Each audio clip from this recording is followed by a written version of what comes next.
नमस्कार मंडळी, तुमच्याही घरात दुधी भोपळ्याची भाजी कुणाला आवडत नाही का?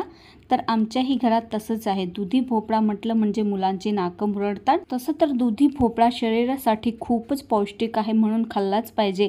पण तरीही मुलं काही खात नाही. पण आज मी अशी रेसिपी तुमच्यासोबत शेअर करणार आहे. तुम्ही जर का एकदा बनवली तर तुमचेही मुलं वारंवार बनवायला सांगतील, ही माझी गॅरंटी आहे.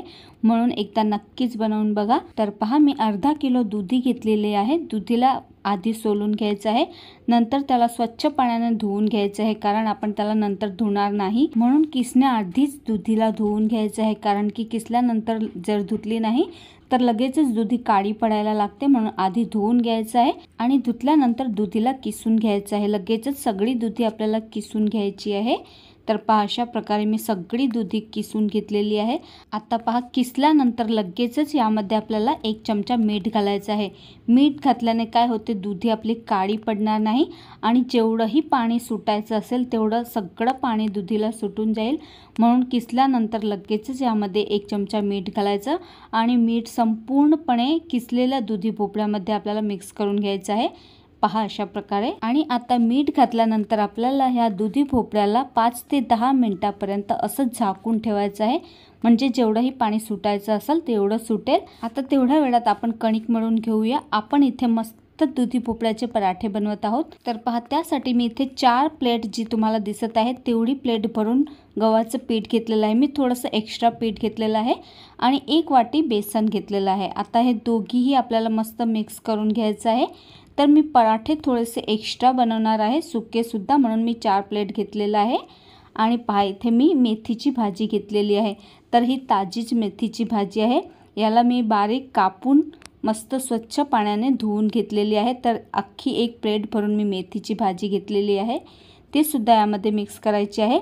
नंतर आता 1 चमचा आपल्याला हळद घालायची आहे, ज्याने की आपल्या पराठ्याला रंग अगदी सुंदर येतो. म्हणून 1 चमचा हळद घालायची आहे आणि 1.5 चमचा मी इथे मीठ घातलेलं आहे, कारण की पराठी जास्त आहे म्हणून मी 1.5 चमचा मीठ घातलेलं आहे. आणि पहा, 1 चमचा इथे मी ओवा घेतलेला आहे. ओवा अशा प्रकारे आपल्याला मस्त कुस्करून घ्यायचा आहे, नंतर यामध्ये घालायचा. ओवा घातल्याने खूप छान टेस्ट येते, म्हणून नक्कीच घाला. आणि 1 वाटी मी तीळ घेतलेले आहे, तर तीळसुद्धा आपल्याला घालायचे आहे. याने सुद्धा खूप छान टेस्ट येते. आता याला थोडंसं मिक्स करून घेऊया. मग यामध्ये 1 पडी भरून मी तेल घातलेलं आहे. नंतर हे तेल आपल्याला सगळ्या कणिकला असं मिक्स करून घ्यायचं आहे. सगळ्या कणिकला आपलं तेल लागलं पाहिजे, अशा प्रकारे मस्त मिक्स करून घ्यायचं आहे. नंतर थोडं थोडं पाणी घालत ह्याची आपल्याला कणिक भिजवून घ्यायची आहे. तर कणिक जास्त कडक ही भिजवायची नाही आणि जास्त नरम ही भिजवायची नाही, सैलसर आपल्याला कणिक मळून घ्यायची आहे. तर ह्या पराठ्यामध्ये आपण बेसन घातलेलं आहे आणि तेलाचं मोण सुद्धा दिलेलं आहे. त्याने आपले पराठे अगदी नरम होतील, खायला अगदी टेस्टी आणि रुचकर लागतील. तर पहा, अशा प्रकारे मी कणिक सुद्धा मळून घेतलेली आहे. जास्त कडक ही ठेवायची नाही. आता थोडंसं तेल घालून आपल्याला कणिकला मस्त अशा प्रकारे मळून घ्यायचं आहे. म्हणजे अशा प्रकारे सगळ्या कणिकला तेल लावून घ्यायचं आहे आणि कणिक आपल्याला झाकून 15 ते 20 मिनिटापर्यंत अशीच राहू द्यायची आहे, म्हणजे कणिकसुद्धा आपली छान मुरेल आणि पराठेही आपले मस्त नरम येतील. आता तेवढ्याच वेळात पहा, आपण दुधीसुद्धा बघून घेऊया. हे पहा, किती सारं पाणी सुटलेलं आहे दुधीला. जेवढं पाणी सुटायचं होतं तेवढं सगळं पाणी दुधीला सुटलेलं आहे मीठ घातल्याने. तर आता काय करायचं आहे पहा, जेवढंही पाणी दुधीला सुटलेलं आहे तेवढं आपल्याला अशा प्रकारे काढून घ्यायचं आहे. पहा, पाण्याचा थोडाही अंश राहता कामा नये, नाहीतर पराठे आपले तुटू शकतील. म्हणून सगळं पाणी याचं निचवून घ्यायचं आहे. हवं तर तुम्ही एका सुती कापडामध्ये बांधून सुद्धा याचं पाणी काढू शकता. मी असंच काढलेलं आहे. आता पहा, हे पाणी उरलेलं आहे. हे आपण पाहिजे तर कणिक भिजवण्यासाठी सुद्धा वापरू शकले असते, पण मी आधीच कणिक भिजवून घेतली, म्हणून आता याचा मी दुसरा कशातही वापर करणार आहे. तर तुम्ही जर कणिक नसली भिजवेल तर ह्याच पाण्याने कणिक भिजवून घ्यायची आहे. आता पहा, दुधी पूर्णपणे मी कोरडी करून घेतलेली आहे. तर पहा, ही गोष्ट लक्षात ठेवायची आहे की दुधी भोपळा जो आपण किसून घेतलेला आहे त्यामध्ये थोडाही पाण्याचा अंश असायला नको, म्हणजे पराठे आपले फाटणार नाही. आता यामध्ये काही आपण थोडे मसाले घालूया. तर अर्धा चमचा हळद घालायची आहे, अर्धा चमचा धणे जिरे पूड घालायची आहे, अर्धा चमचा गरम मसाला घालायचा आहे. हे पहा, अर्धा चमचा गरम मसाला घालायचा आहे. नंतर 1 चमचा लाल तिखट घालायचं आहे किंवा तिखट तुम्ही तुमच्या आवडीप्रमाणे कमी जास्तही करू शकतात। आणि यामध्ये मीठ घालायचं नाही कारण आपण आधीच मीठ घातलेलं होतं। आणि अर्धा चमचा मी अद्रक लसूण आणि मिरचीची पेस्ट घातलेली आहे। आणि अर्धा चमचा आपल्याला यामध्ये चाट मसाला घालायचा आहे, ज्याने आपले पराठे अगदी मस्त चटपटीत होतील। आणि थोडीशी कोथिंबीर घालायची आणि 1 चिमूटभर आपल्याला हिंग घालायची आहे। तर एवढे मसाला आपल्याला ह्यामध्ये घालायचे आहे आणि छान प्रकारे याला मिक्स करून घ्यायचं आहे। तर हाताने अगदी छान मिक्स होते, म्हणून हातानेच याला मिक्स करून घ्यायचं आहे। तर पाण्याचा अंश जराही राहायला नको यामध्ये, नाही तर पराठे आपले फाटू शकतात। तर पहा, अशा प्रकारे फिलिंगसुद्धा आपली तयार झालेली आहे आणि कणिकसुद्धा आपली मस्त मुरलेली आहे। आता ह्या कणिकला एक वेळ अशा प्रकारे तिंबून घ्यायचं आहे, म्हणजे कणिक आपली अगदी सैलसर होते, म्हणून अशा प्रकारे एक वेळा याला तिंबून घ्यायचं आहे। आणि एकदाच आपण 2-3 गोळे बनवून ठेवूया, म्हणजे पराठे आपले लवकर लाटले जातील। तर जास्त मोठाही गोळा बनवायचा नाही आणि जास्त छोटाही बनवायचा नाही, मध्यम आकाराचा अशा प्रकारे आपल्याला गोळे बनवून घ्यायचे आहे। आता उंड्याला दोघी साईडने पीठ लावायचं आहे आणि याला पोळीसारखं आपल्याला लाटून घ्यायचं आहे। तर पहा, जास्त पातळही लाटायची नाही आणि जास्त जाडही लाटायचे नाही, मध्यम आकाराची आपल्याला एक पोळी लाटून घ्यायची आहे। जशा प्रकारे आपण नॉर्मल पोळी लाटतो की नाही, त्याच प्रकारे आपल्याला याची पोळी लाटून घ्यायची आहे। तर पहा, अशी मध्यम मी पोळी लाटून घेतलेली आहे।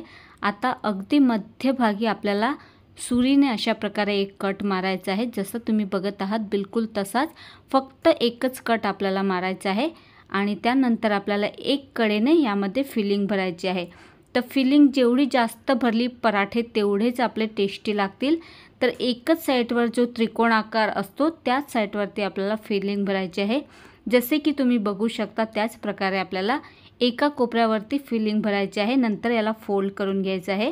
पहा, अशा प्रकारे आपल्याला एक साईडने याला फोल्ड करून घ्यायचे आहे, नंतर दुसरीकडे सुद्धा ह्याच प्रकारे आपण फोल्ड करून घ्यायचं आहे, नंतर शेवटी सुद्धा अशाच प्रकारे फोल्ड करून घ्यायचं आहे। त्रिकोण आकारमध्ये आपला हा शेप तयार होतो आणि नंतर याला दोन्ही साईडने पीठ लावून मस्त त्रिकोण शेपमध्येच आपल्याला पराठा लाटून घ्यायचा आहे। तर पहा, पराठ्याला जास्ती जोर देऊन लाटायचं नाही, अगदी हलक्या हाताने याला त्रिकोण शेपमध्ये लाटून घ्यायचं आहे।